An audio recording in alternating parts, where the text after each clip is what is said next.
E aí, aluno, tudo bom? Aqui quem fala é o Rômulo Gonçalves, sou professor de matemática aqui do Intensivo Redator e a gente vai dar início ao nosso estudo de geometria.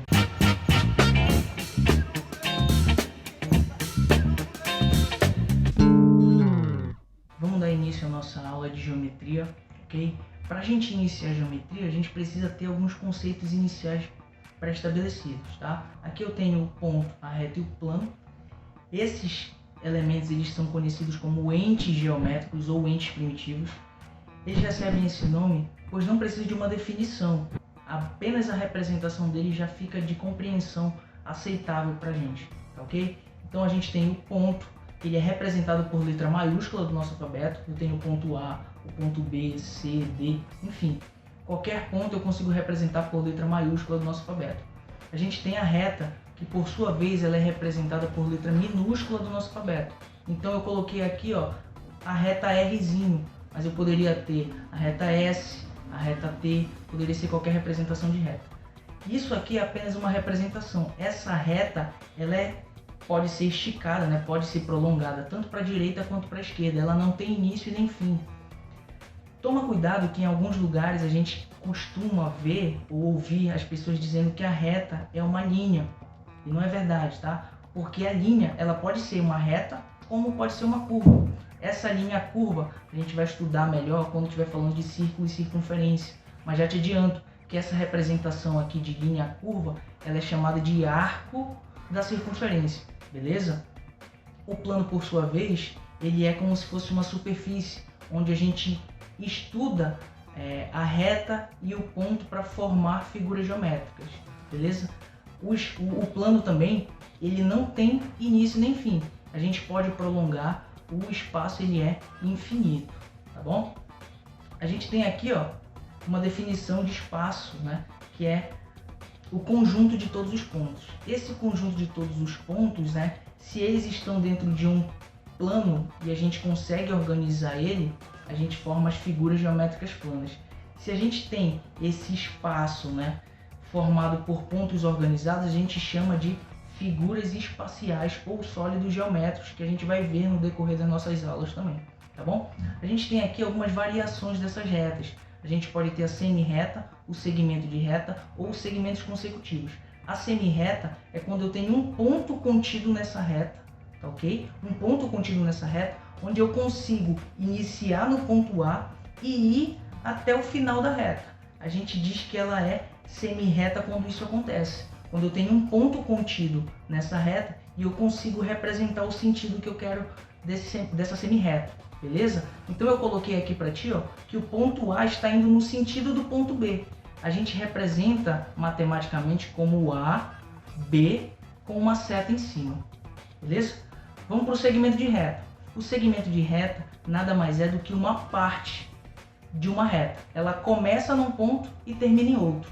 Começa no ponto A e termina no ponto B. Isso a gente chama de segmento de reta. A representação é A maiúsculo, B maiúsculo com uma barrinha em cima, beleza? A gente tem também os segmentos consecutivos, que é quando termina um segmento, já inicia outro onde terminou o primeiro.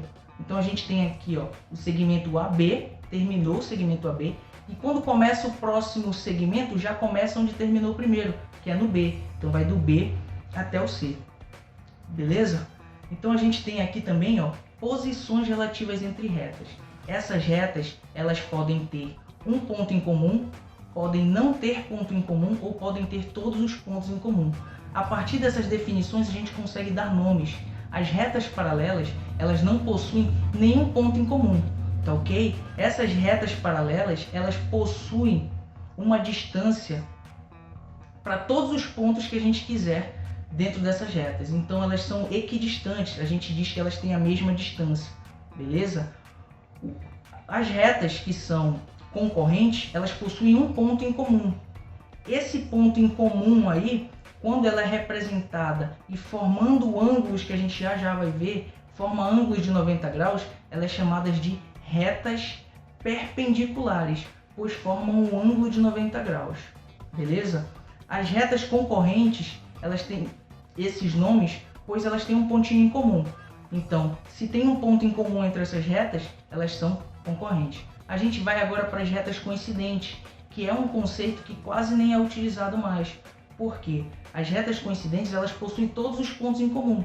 Então, em vez de escrever duas retas, uma sobreposta à outra, a gente apenas representa como se fosse uma reta.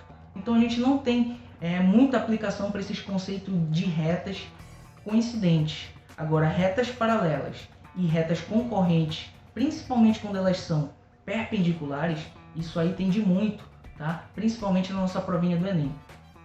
Essas retas que são concorrentes, elas se tocam em um ponto e tu percebes que ela forma uma abertura entre essas duas retas ou esses segmentos aí, certo? Essa abertura ele é chamado de ângulo. Então, esse ângulo a gente vai calcular aqui utilizando apenas o grau, tá bom? Na trigonometria, a gente utiliza também, né, o ângulo em radianos, que é quando aparece o π no valor de ângulo, tá? Mas isso a gente estuda lá somente em trigonometria. A gente vai ver aqui, ó, que a gente também tem a bissetriz de um ângulo. O que é bissetriz? Bissetriz é uma semi-reta que divide o ângulo em duas partes iguais. Ou seja, se eu tenho um ângulo de 60 graus e passo uma bissetriz, cada ângulo resultante ali vai ser 30 graus, beleza? Então, bissetriz é uma semi-reta que divide o ângulo em duas partes iguais. A gente também tem um conceito aqui de ângulos opostos pelo vértice. O que são ângulos opostos pelo vértice? São ângulos que estão um à frente ao outro e no meio tem um vértice, onde esses ângulos eles são iguais, tá bom? A gente vai classificar esse ângulo dependendo da sua abertura. A gente chama de ângulo agudo todo o ângulo que é menor que 90, ou seja, todo o ângulo compreendido entre 0 graus e 90 graus é chamado de ângulo agudo. Todo o ângulo que possui abertura de 90 graus, ele é chamado de ângulo reto. Esse ângulo reto ele é muito utilizado na tua prova do Enem. Ele é muito utilizado para figuras geométricas. A gente vai dar uma importância muito grande para esse ângulo, tá bom? Esse ângulo, então, ó, reto, ele tem 90 graus.